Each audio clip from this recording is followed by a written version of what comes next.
This morning I want to do something a little bit different from what I usually do. So we'll start with the biblical text.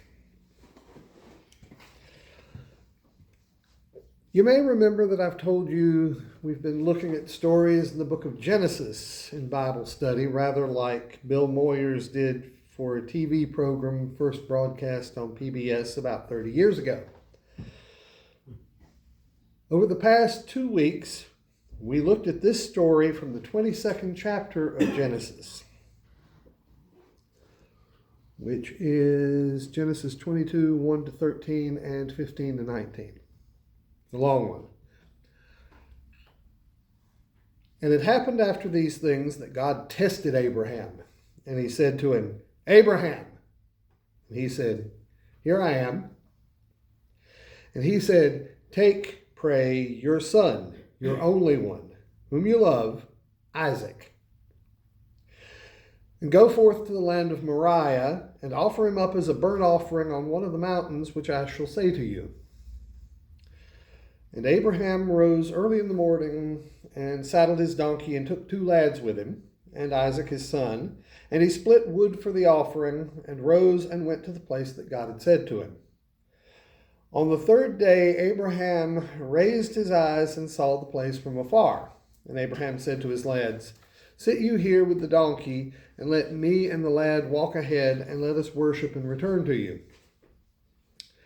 And Abraham took the wood for the offering, and put it on Isaac his son, and he took in his hand the fire and the cleaver, and the 2 of them went together. And Isaac said to Abraham his father, "Father." And he said, "Here I am, my son." And he said, "Here's the fire and the wood, but where's the sheep for the offering?" And Abraham said, "God will see to the sheep for the offering, my son." And the 2 of them went together. And they came to the place that God had said to him, and Abraham built there an altar, and laid out the wood, and bound Isaac his son, and placed him on the altar on top of the wood. And Abraham reached out his hand, and took the cleaver to slaughter his son. And the angel of the Lord called out to him from the heavens and said, "Abraham, Abraham." He said, "Here I am." And he said, "Do not reach out your hand against the lad, and do nothing to him, for now I know that you fear God, and you have not held back your son, your only one, from me." And Abraham raised his eyes and saw, and look, a single ram was caught in the thicket by its horns. And Abraham went and took the ram, and offered him up as a burnt offering instead of his son. And the angel of the Lord called out to Abraham once again from the heavens, and he said, "By my own self I swear, declares the Lord, that because you have done this thing, and have not held back your son, your only one, I will greatly bless you, and will greatly multiply your seed, as the stars in the heavens, and as the sand on the shore of the sea." And Abraham returned to his lads, and they rose and went together to Beersheba. And Abraham dwelled in Beersheba. This has to be one of the most difficult and disturbing stories in the entire Bible. And the usual interpretations of it don't make it any less so. As long ago as the late 1st century, in verses 17 to 19 of the 11th chapter of the letter to the Hebrews in the New Testament, we read the following. "By faith Abraham, when he was tested, offered up Isaac. And he who had received the promises was ready to offer up his only son, of whom it was said, 'Through Isaac shall your descendants be named.' He considered that God was able to raise men even from the dead. Hence, figuratively speaking, he did receive him back." In other words, according to Hebrews, this story is about obedience and faith. Not only that, we already see the beginnings of the Christian interpretive tradition, which allegorizes the sacrifice of Isaac as a foreshadowing of the crucifixion and resurrection of Jesus. Because God was able to raise men even from the dead, he did receive him back. But this isn't the only way to read this story. One of the first questions I asked the Bible study on Tuesday was, where was Sarah when all of this was going on? Sarah had had to wait until late in life, after she and Abraham had pretty much given up on having children together, before the fulfillment of God's promise and Isaac was born. And she was so protective of her boy that she had Abraham send away his other son Ishmael, along with Ishmael's mother Hagar. Yet the Bible has nothing to say about Sarah's reaction to Abraham's attempt to offer her only son as a human sacrifice. On the other hand, the Jewish tradition of interpretive stories known as Midrash gives her two different reactions. Either Sarah dropped dead from shock at the news, or she wouldn't live with Abraham after that. A view which actually has a little support in Genesis, because the text says that Abraham stayed in Beersheba, while Sarah died in Hebron, which is nearly 27 miles away. So it's close to the distance between Winston-Salem and Greensboro, or High Point. Now, one of the strangest or most mysterious things Genesis says is that God tested Abraham. But what kind of test could this possibly be? God tells Abraham to make his only son by Sarah a human sacrifice. Essentially, he should ritually kill the boy and then cremate him. And then when the time comes, God tells Abraham to stop, followed by a pronouncement that Abraham will be greatly blessed because of his willingness to do the bloody deed, which he's just been commanded not to do. What's up with that? Let's take a different tack with our interpretation, at least for a minute. What if this is a test of discernment rather than obedience or faith?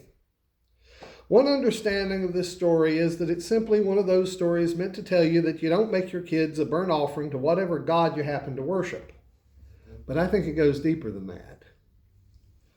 Unfortunately for Isaac and his mother, the Abraham who showed up for this story was a lot like Noah, who did exactly like he was told and apparently never raised his voice to try to persuade God to reconsider the destruction of the entire world, including animals and infants that are almost never considered as responsible moral agents. But what if this was supposed to be a teachable moment? What if the Abraham whom God wanted to show up was the Abraham who bargained with God for the fate of Sodom and got God to agree to spare the city if as few as 10 righteous people could be found there? God knew that Abraham had it in him. He'd already stood up for Sodom, like we just said. But in this reading, when Abraham doesn't quite rise to the occasion, God doesn't punish Abraham or rake him over the metaphorical coals by pointing out God's dream for him. Instead, God meets Abraham where he is and rewards his faithfulness and obedience. God does that. God meets the Magi, Persian astrologers, where they are. At the birth of Jesus, God makes them notice a particular planetary pattern and interpret it as heralding the birth of the King of the Jews. Does that mean that the Bible endorses astrology? No, just that God meets us where we are. We see the same thing in the Naaman story in 2 Kings, which is chapter 5. After Naaman finally follows the prophet Elisha's instructions to go and wash himself 7 times in the Jordan River and is cleansed of his leprosy. When Naaman returns to Elisha and is ushered into the prophet's presence this time, instead of having the prophet's servant come out and tell him what to do, he asks 2 things of Elisha. One is that he be allowed to cut a turf of Israelite soil and take it back to Damascus so that he can worship the God of Israel on Israelite soil. The other is that when Naaman is required by his job to accompany the king of Damascus to the temple of Rimmon, the national god, and bow down before the image of Rimmon, God will know that Naaman isn't serious and forgive him. And Elisha, the prophet of God, tells him to go in peace. 2 Kings 5:15-19a. God meets us where we are and starts working with us there. The story of the sacrifice of Isaac raises another but closely related and more problematic question. Do moral absolutes like good or evil have enough of an independent existence that God, for whatever reason and in whatever fashion, agrees to be bound by them? Or is something good only because God says it is, which leads to the troubling possibility of God changing the divine mind? This might seem like an abstract question, but think about it for a minute. When Abraham bargains with God in Genesis 18, he does so under the assumption that good, or justice, is a standard independent enough of God that even God upholds it. This is true even if you believe that God established good as a standard in the first place and has proclaimed the divine intention to adhere to that standard. The story makes no sense otherwise. Medieval Europe had rediscovered this problem by the middle of the 14th century. Giovanni Boccaccio seems to have been the first writer to record the story of Patient Griselda, which is the final tale of the Decameron, a collection of 100 stories told by a small group of 7 young women and 3 young men. They flee to an isolated villa outside the Italian city of Florence in order to escape the initial outbreak of the Black Death in 1348, and each one of them tells a story a day in order to pass the time. Boccaccio's contemporary, Petrarch, translated the story into Latin after that, and then there's a French translation. Then Geoffrey Chaucer included the story in the Canterbury Tales as the Clerk's Tale. It goes like this. Griselda is a peasant girl whom the local marquis marries, and then he decides to test her. When their daughter is born, the marquis sends a man to take the baby away from Griselda, ostensibly to kill it. The marquis does the same thing 4 years later when their son is born. Sometime after that, the marquis forges a papal bull, which allows him to annul his marriage to Griselda and send her back to her father's house. Finally, he summons Griselda back to the castle and has her prepare the wedding for his new wife. But when the girl arrives from Bologna with her younger brother, the marquis reveals that the supposed new wife and her brother are actually his and Griselda's children, who've been raised by his sister and brother-in-law. The family is reunited with nary a word of protest from Griselda at any stage along the way, and they live happily ever after. There's just one problem with this little story. I don't believe it. I don't buy the tale of Patient Griselda any more than I do one of the major subplots of the musical Showboat. In that one, Captain Andy's only daughter falls for and marries a riverboat gambler, and they move to Chicago. But Ravenel the gambler eventually runs into a losing streak and runs off rather than continuing to ruin her life, leaving her to raise their little girl, whom he may or may not have known about, depending on whether you've seen either the 1936 film with Paul Robeson and Irene Dunn and Hattie McDaniel, or the 1951 film with Howard Keel and Ava Gardner. As best the daughter can. But when Ravenel is reunited with his wife and daughter, she takes him back, similarly without protest. And that's just not realistic by any stretch of the imagination. No woman in my family would do that. The father in the parable of the prodigal son might act that way, but he's supposed to be a God figure. In my experience, ordinary people are far more likely to react like the older brother in the parable. Or people will react like the Jewish prisoners in Auschwitz, who put God on trial for allowing the Holocaust, which the Nobel laureate Elie Wiesel said that he had witnessed. After considering the argument that human free will is so important a virtue that God allows people to commit evil acts in order to preserve it, which many of the prisoners think is the true answer, they reject it and the debate continues. Then, as recounted in the 2008 program, which was broadcast on the BBC and then on PBS, a rabbi asks a very disturbing question. What if we only thought that God is good because he was on our side? The prisoners respond with silence, much like y'all are doing right now. And then one asks, so what do we do now? We pray, says the rabbi. They do. Of course, while in the crucible of such an overwhelming example of human evil as Auschwitz, I suspect that many of us would act similarly, with anger at God, at least temporarily. Remember Elizabeth Kubler-Ross and her 5 stages. It's a grief response.